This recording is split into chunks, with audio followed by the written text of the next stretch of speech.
Section 48 of In the Nursery of My Bookhouse.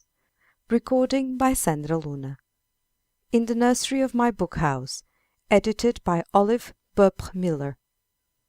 O Look Oy, the Sandman, by Hans Christian Andersen. There is nobody in all the world who can tell so many stories as Ole Luk Oy, and such stories as he can tell. When night is drawing on, and the children are sitting round the table as good as possible, or on their little footstools, in walks Ole Shut Eyes. He comes so quietly up the stairs that nobody hears him, and puff!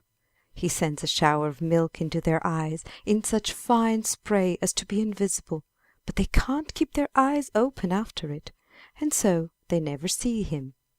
He steals behind them and breathes upon their necks, making their heads as heavy as lead, but he never hurts them. He does it all from kindness to the children. He only wants them to be quiet, and the best way to make them quiet is to have them in bed. When they are settled there, he can tell them his stories. Then, as soon as the children are asleep, Ole Shut Eyes seats himself upon their beds. He is well dressed. His clothes are all of silk, but it is impossible to say what color they are, for it shimmers green, red, and blue every time he turns. He has an umbrella under his arm, one with pictures on it, and this he holds over the good children, and then they dream the most delightful stories all night long. The other umbrella has no pictures on it, and he holds this one over the children who have been naughty, and then they sleep heavily till the morning and have no dreams at all. I am now going to tell you about a little boy to whom Ole Luk Oy went every night for a whole week. His name was Hjalmar. As soon as Hjalmar was in bed on Tuesday night, Ole Shut Eyes touched all the furniture in the room with his little wooden wand, and everything began to talk. There was a big picture in a gilt frame hanging over the chest of drawers. In it one saw tall old trees, flowers growing in the grass, and a great piece of water, with a river flowing from it round behind a wood, past many castles, and away to the open sea. Ole Luk Oy touched the picture with his wand, and the birds in it began to sing. The branches of the tree moved, and the clouds scudded along. You could see their shadows passing over the landscape. Now Ole Luk Oy lifted little Hjalmar up close to the frame, and Hjalmar put his leg right into the picture among the long grass, and there he stood. The sun shone down upon him through the branches of the trees. He ran to the water and got into a little boat which lay there. It was painted red and white, and the sails shone like silver.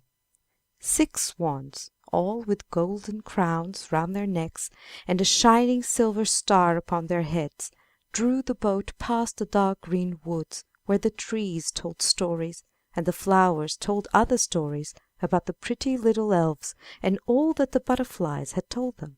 Beautiful fish with gold and silver scales swam after the boat. Every now and then they sprang out of the water and back again with a splash.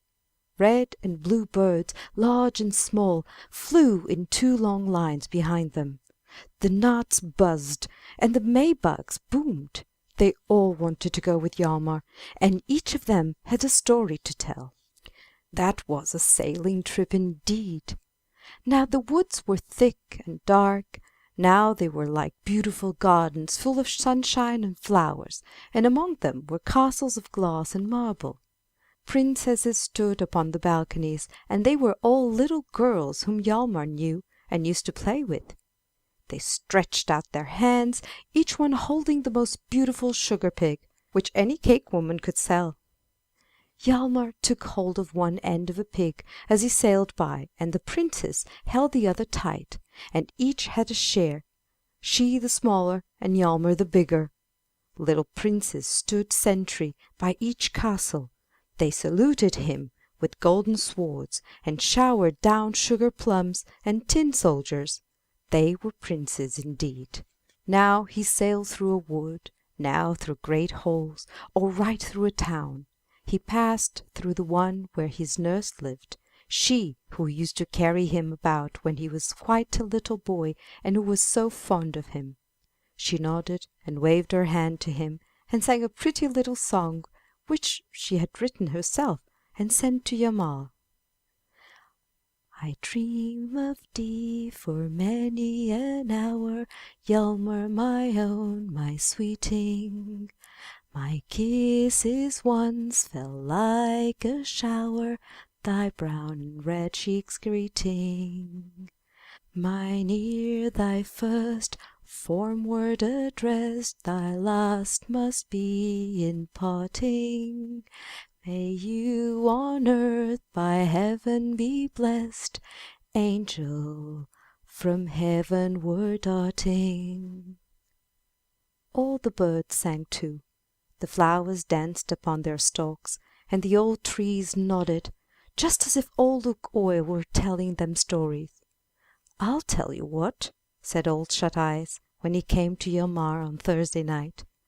Don't be frightened, and I will show you a little mouse.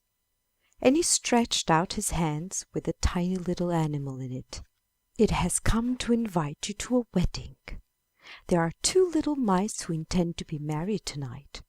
They live under the floor of your mother's pantry, which they say is the most delightful home. But how can I get through a little mouse hole in the floor? Said Hjalmar.